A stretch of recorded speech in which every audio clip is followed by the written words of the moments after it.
Hey friends, if you are getting value here, please take a moment, like, subscribe, and drop us a review. It's how we keep getting you this great leadership input for free. Welcome to Confessions of a Terrible Leader, where real leaders share the raw truth about the lessons they learned the hard way so you don't have to. Join our host, Layci Nelson, founder of Transcend Leadership Collective and former terrible leader. On this podcast, we invite you to step into the confessional and get real with the messy stories and behind-the-scenes reality of leadership. Let's get to it. Hello, friends, and welcome back to Confessions of a Terrible Leader. I'm your friendly neighborhood podcast producer, Mary Scott, here today with Layci Nelson, founder and CEO of Transcend Leadership Collective, host of Confessions of a Terrible Leader. Layci, welcome back. Thank you, and Happy New Year. Yes. I think this is like our first official 2026 recording. So It is. Yeah. Yes, it is. This is our official first recording of 2026. Even though this isn't our first episode airing in 2026, this is our first recording. Yes. It does feel there is a freshness and a newness about it, which, is exciting and sometimes a little daunting, but here we are. So today, Layci, we are going to place you in the hot seat. I like that place. Yes, you do. Well, it's one of the places you thrive, for sure. Yes, it is. As my children would say, Mom, you're a yapper. So sometimes it serves you well. Yes, most definitely. And today, especially, we're going to talk about leadership trends for 2026. That is quite nuanced. There's a lot that goes into leadership trends, thinking about what's in, what's out. Mm-hmm. And I just want to mention, we're going to see a lot of recurring themes. Last week, I attended an online webinar about marketing, social media marketing, and just trying to stay fresh. But one thing they led with is right now in managing your social media, something to keep in mind is that trust is at an all-time low. Trust is very low. Yeah. And the implications of that are far and wide. That is a trend, not a good trend, but that is something that we're seeing across the board. So talk to me about that. Tell me what's going on here. Oh, yes. Okay. So trust in institutions and systems is at an all-time low across the board. And so if you are part of a larger organization, the harder it's going to be for people in that organization to trust you because you're affiliated with this larger beast, right? Of like, I don't know, I might trust my boss, but I don't trust the organization, or do I even trust my boss? Mm-hmm. There's so many different pieces at play. Right now, I don't think we need to argue. It's not a contentious point. It's a fact. We are in a societal upheaval right now. Things are different. We are living in unprecedented times. So tired of that. I know. And we have been for way too long now. Yes. But there's a lot of things that are happening in this societal shift where the authority that people are given, it already was moving away from control and command. Mm-hmm. Being perceived as a good leader because you have control and command, that was on its way out, and it's only been expedited on its way out. Not only do people not respond to it, they actually view control and command style leadership now as a signal that you're actually a really crappy leader that's lacking any other real skills. Mm-hmm. Oh, you don't know how to actually do your job, so you're falling back to just yelling at me. Yeah.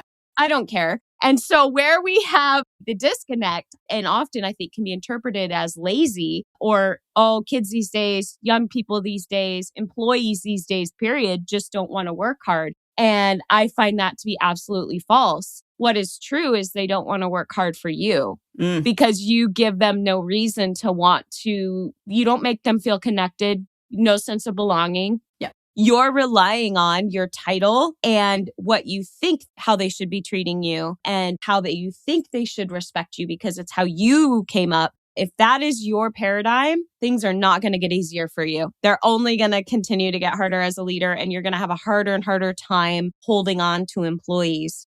In moments of upheaval like we're in now, we're shifting away from, and these are patterns seen across history, but it's playing out right now, people trusting authority or looking to authority because of their level of expertise And we're shifting more and more into, nope, it's not what facts can people spew at me that give them authority, or how well can they run and create a piece of data. It's actually authority is now valued and given or taken, I guess. You are speaking with authority and are received and perceived to have authority when you can interpret what's happening and help translate it so other people can feel grounded and anchored. That is wildly different than just spewing expertise. Yeah. An example of like, well, what the heck does that mean? Instead of saying, well, the data shows this is where the error is, it's going, well, the data shows this. And we know that all these 13 other variables are at play. And what do you think, Mary? Where are you understanding this to be? You have a level of experience and history that is going to be detrimental in interpreting this data. And the leaders that can do that and bring people into the interpretation process and help create that meaning and say, here's what I'm thinking, here's what I'm seeing in the patterns. Here's where I'm seeing that this is pointing at the direction it's pointing us in potentially, instead of just sitting on this is bad or this is great. You have to do it on both sides of the equation. If it's doing great, how do we do it again, right? Right. What are the factors that are attributing that? People that can really interpret are the ones that people are looking to in times of upheaval to help them make sense of things. And so, yeah, societal upheaval, but also let's talk about AI. AI is rocking so many people's worlds, and there's so many different opinions about how it should or shouldn't be used. When you couple leadership is human-centered meaning making, that's the number one thing, the number one 2026 trend. Yeah, say that again. Leadership as human-centered meaning making. Okay. That is what people want to follow right now. Yeah. They want to follow a leader who can put people at the center of the story and make meaning about what's going on contextually. Yeah.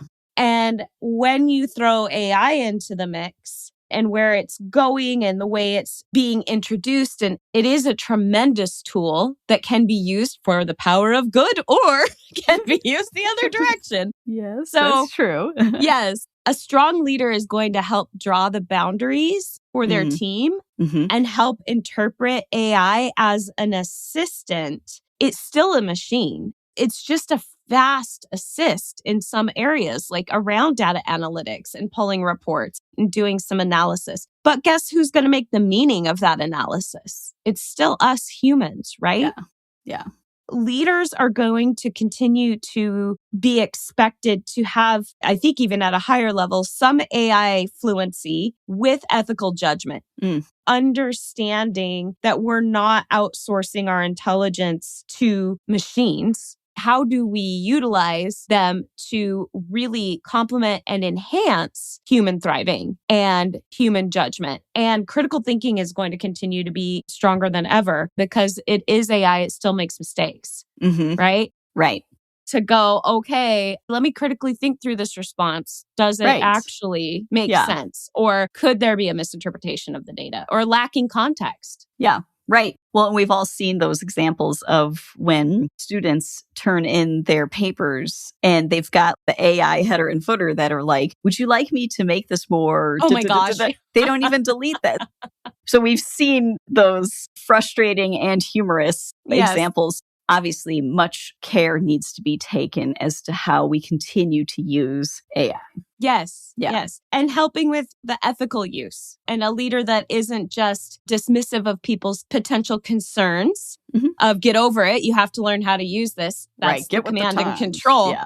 That's not going to get you very far. For example, let's say you're on a factory floor, right? And there is a machine that is making this awful noise. Your production is slowed way down and you run the analytics and the analytics pinpoint this is the problem. You also have someone who's been on the floor for 20 years. Their job is the maintenance of these machines. They know them like the back of their hand.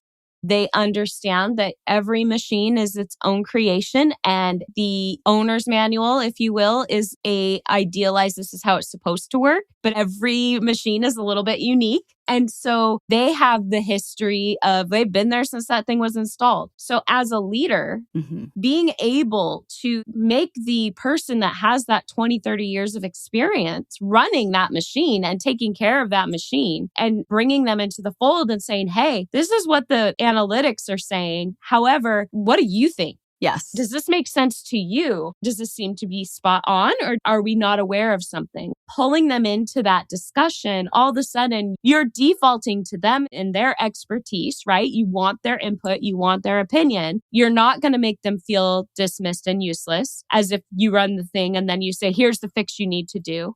Yeah. It's a much different approach of saying, evaluate, do you think this is accurate? Because you know exactly what the rhythms and the sounds and the ticks and the clicks are supposed to be. Right.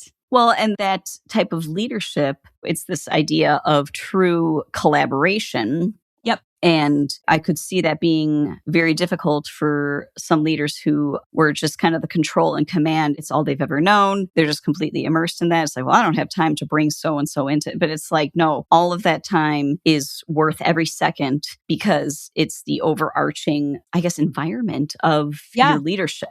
Yeah. It's kind of like the idea of good relationships take a lot of time. Oh my gosh, a lot of time and effort. And they suffer when we don't give them what they need. When we don't water them. Yeah, right. Exactly. So a good relationship, is it efficient? No, of course not. But that's not the idea. Right. In the realm of leadership, this collaboration, co-creation, we talk about that so much in our meetings, and it just runs a lot smoother when it goes that way.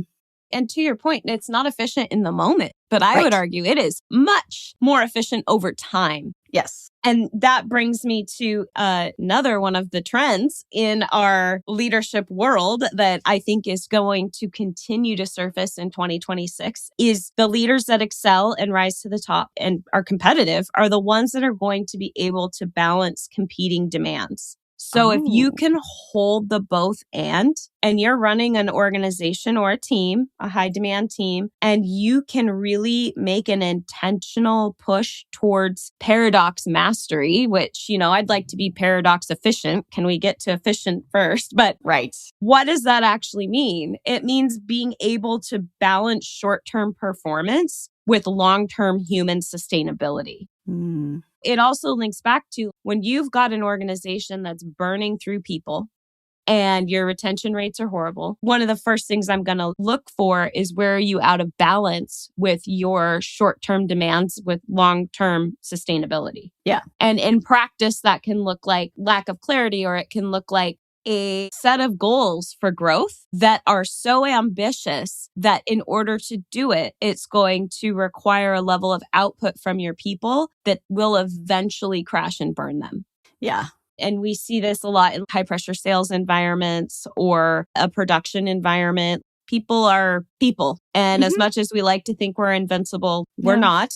And we all do have things that we need to do to take care of ourselves that aren't an immediate contribution to the bottom line. They're not. Right. But long term, they will be. Finding that rhythm with your own people and giving them the space and understanding that your outputs from your people are likely not going to be consistent every single month. Oh, right. They're humans, right? They're going to have some months where their outputs are incredible. And they're nailing these KPIs left and right. Other months where maybe they have a ton of things going on at home and their outputs are actually way lower than they would like them to be and that you would like them to be. And understanding that a really good leader knows how to hold both and not turn that into a situation for their great employee that at the end of the day, they do fantastic work a lot of the time. If you put them on a performance improvement plan for 2 bad months. Oh my gosh. That feels so horrible just thinking about that. I mean, like life happens and oh my gosh, that would be truly demoralizing. It is demoralizing. And also, none of these things exist in a vacuum, right? Right. One of the things that's happening with lower trust in systems, lower trust in institutions, leaders have to get more and more and more skilled at creating a sense of belonging in their workplace. Yes. Oh man. Yes. Yeah. And if you have these dynamics at play and then you're really coming down on someone for a blip in their performance and expecting consistent outputs, it's not realistic. Right. And you're doing it in this context of they don't even feel like what I like to call, they're not anchored to you. Right. They're not going to care. They're going to go find somewhere else to work, even if it's driving Uber for a while. Right. Because as you say, people don't quit jobs, they quit bosses. Yes. And they'll figure it out. So the ones that do well are going to be the ones that can balance competing demands, live in the paradox, see the patterns in their people, back up, give pushback. If you're in middle management, push back hard enough up against your people that are putting pressure on you for, do you want short-term output or do you want long-term success? Mm-hmm. Because sure, we can hit this short-term goal for you. And I'm probably going to lose 3 people in the process. Or I'm likely going to then burn them to the ground so bad that their work is going to be abysmal for several months while they're recovering, like bare minimum at best. Right. The more leaders can continue to understand their people, pay attention to the patterns, pay attention to the rhythms, view them as whole people, understand that sense of belonging, and recognize that if you are able to do those things, and at least advocate on behalf of your people, the belonging and the trust is going to go way up. Mm-hmm. And if you're the person making those decisions, you have a choice to make. So in my seat, I could burn you all into the ground. You wouldn't last, you'd leave, or you'd be miserable and the quality of work would just dissipate and the passion would be gone and the excitement would not be there anymore and all the things that make us great. So I am choosing to grow this organization at a rate that is sustainable for the life I want to live and the life I want everyone that works with me to be able to live as well. Mm-hmm. And the quote unquote sacrifice for that is moving at a pace that some people could look at it and go, oh, the opportunity cost, you're losing so much potential money. Mm-hmm. Okay. If we just want to look at one side of the ledger, yeah. Mm-hmm. But if we look at the other side of the ledger, what am I gaining by making these decisions? And these are where you got to be really aware of yourself and your own ethics and your own values and your own things that are most important in your life. And are you willing to literally put your money where your mouth is? Like, I got 2 more years until one of my kids is graduated. Mm-hmm. Oh my God. I know. That little baby you met. Oh, that's bananas. How dare he? I know. I know. It's rude. I have so many kids leaving the nest rate. It's very rude. Yes. But anyway. It's rude and shocking. I know. And so, even though we know it's coming from the time they're born. Exactly. But yeah, I'm not willing to make the trade-off of missing out on the connection. I'm only willing to travel a certain amount. Yep. And there's certain blackout dates I'm like, I'm just not going to. Yeah. I'm not going to miss his 16th birthday. Oh, yeah. Yeah, absolutely. You know, and might it cost me, because there is something on his 16th birthday that I chose not to go to. Yeah. And might it cost me a potential large contract? It might. Mm-hmm. But I have to make those choices. And for me, that's the reality of the sustainability, right? It's that ledger. And I love and am passionate about this work. And I want to still be doing it in 10 years. Yeah, right. We're 11 years old this year in March. No. Yeah. It's crazy. 11 years from a For little solopreneur. I know. I know. It's wild. Amazing. Yeah. So I think I got us a little off track. But yeah, it's just really leadership, wellness, and sustainable performance. Right. We are graduating out of the concept of, I think in 2020, we were really about employee wellness and reducing their stress. It was a good start, I think, of a conversation, flexibility and all those things. But then the reality of it kicked in and businesses were like, just kidding. Yeah. Right.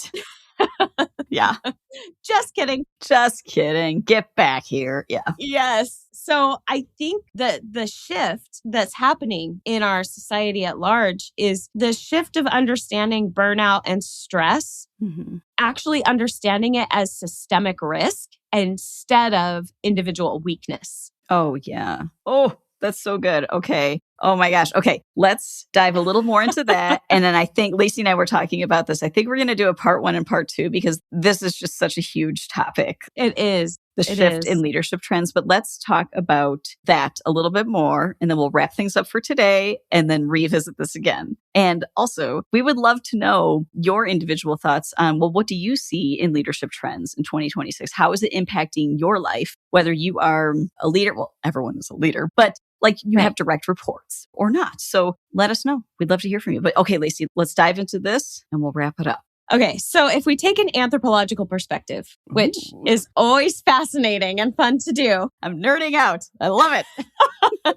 If we take the anthropological lens and we look at leadership wellness and sustainable performance, in cultural systems under strain, health and endurance practices, so the ability to build that endurance, build that leadership capacity, they often migrate from periphery, like, oh, those are nice to haves, to the core of a social institution.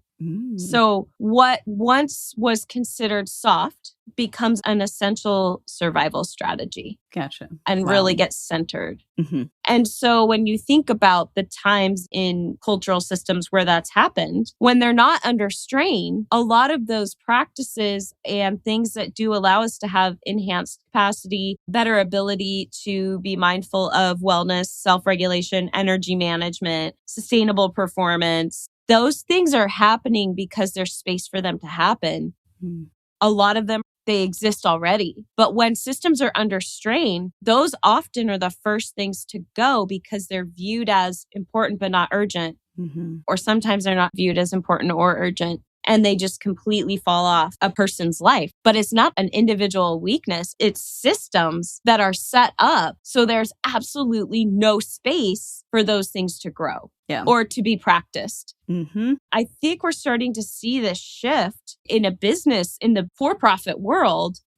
Honestly, I think nonprofits have room to shift here too, where if you have people that are burning out left and right, it is not individual weakness. You have a systemic problem.